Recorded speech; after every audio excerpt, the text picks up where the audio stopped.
So today we're chambering a 22 Creedmoor for a customer. We've got his Defiance Tenacity Action threaded to the barrel. Now the bolt nose recess is cut and we're going to check headspace. So we take Creedmoor go gauge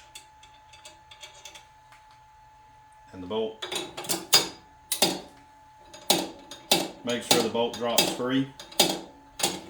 And for setting minimum headspace, we'll use a piece of masking tape shim on the back of the go gauge and make sure the bolt is not closed. So that tape is approximately 2 thousandths thick. That allows us to set minimum headspace, keeps from overworking the brass. A nice tight custom fit match chamber.